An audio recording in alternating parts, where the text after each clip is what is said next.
কালীঘাট তৃণমূল ২১শে জুলাই পালন করছে বিড়লা প্ল্যানেটোরিয়ামের সামনে। আর ২১শে জুলাইয়ের আগের রাতে কালীঘাট তৃণমূলের সভাস্থলে হামলার অভিযোগ উঠল। প্রতিবাদে রাতভর সেখানে রইলেন মমতা বন্দ্যোপাধ্যায়। কালীঘাট তৃণমূলের সভাস্থলের কাছে ব্যানার ফেস্টুন ছিঁড়ে দেওয়ার অভিযোগ। ঠিক কি অবস্থা এই মুহূর্তে জানতে সরাসরি আপনাদের নিয়ে যাব বিড়লা প্ল্যানেটোরিয়ামের সামনে। আমাদের প্রতিনিধি সৌমিত্র রায় রয়েছেন আমাদের সঙ্গে। সৌমিত্র, এই মুহূর্তে কি ছবি দেখতে পাচ্ছ? মমতা বন্দ্যোপাধ্যায় সারা রাত এখানে ছিলেন।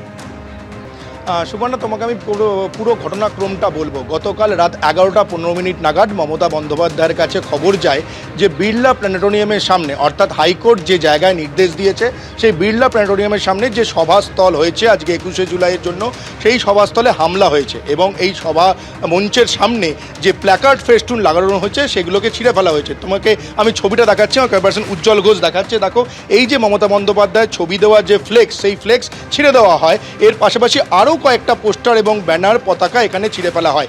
এই খবর মমতা বন্দ্যোপাধ্যায়ের কাছে পৌঁছানোর সঙ্গেই মমতা বন্দ্যোপাধ্যায় 11:40 নাগাদ এই যে সভামঞ্চ, এই সভামঞ্চের কাছে চলে আসেন। শুধুমাত্র মমতা বন্দ্যোপাধ্যায় নয়, তার সঙ্গে ছিলেন অভিষেক বন্দ্যোপাধ্যায়, কল্যাণ বন্দ্যোপাধ্যায়, এছাড়াও ছিলেন মহুয়া মৈত্র, কুণাল ঘোষ সহ তৃণমূল নেতৃত্ব এবং তৃণমূল কর্মীরা। এই যে সভামঞ্চের সামনে মমতা বন্দ্যোপাধ্যায় 11:40 থেকে এখন ঘড়িতে বাজে সকাল 7টা বাজতে যায়, এখনও পর্যন্ত মমতা বন্দ্যোপাধ্যায় কিন্তু এই সভামঞ্চের সামনেই রয়েছে। এখন মমতা বন্দ্যোপাধ্যায় কোথায় রয়েছে আমি তোমাকে দেখাবো। এই যে সভামঞ্চ, যে সভামঞ্চের সামনে সারা রাত এখানে বসেছিলেন মমতা বন্দ্যোপাধ্যায় এবং তার সঙ্গে ছিল অভিষেক বন্দ্যোপাধ্যায়, তার ঠিক অদূরে যে এখানে ছবিটা তুমি দেখতে পাচ্ছ, দেখো তৃণমূল কর্মীরা ঘিরে রয়েছেন, সেখানে রয়েছেন মহুয়া মৈত্র। এখানেই এখনও পর্যন্ত সকাল 7টা বাজে মমতা বন্দ্যোপাধ্যায় কিন্তু এখনও পর্যন্ত এই সভামঞ্চের সামনেই রয়েছেন।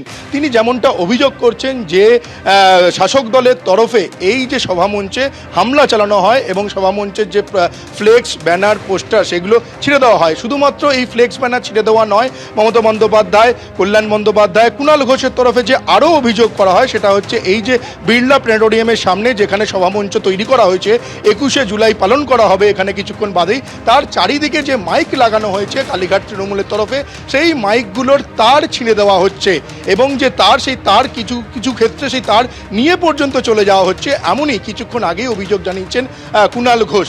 সেই মর্মে কিন্তু কালীঘাট তৃণমূলের তরফে পুলিশের কাছে অভিযোগ জানানো হয়েছে। কিন্তু যেটা কালীঘাট তৃণমূলের অভিযোগ, যে পুলিশকে অভিযোগ জানানো সত্ত্বেও পুলিশ এই বিষয়ে নিষ্ক্রিয়, কোনো রকম ভূমিকা পালন করছে না।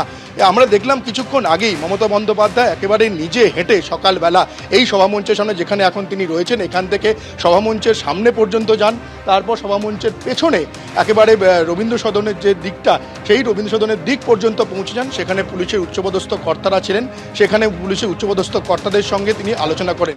এবিপি আনন্দ, এগিয়ে থাকে, এগিয়ে রাখে।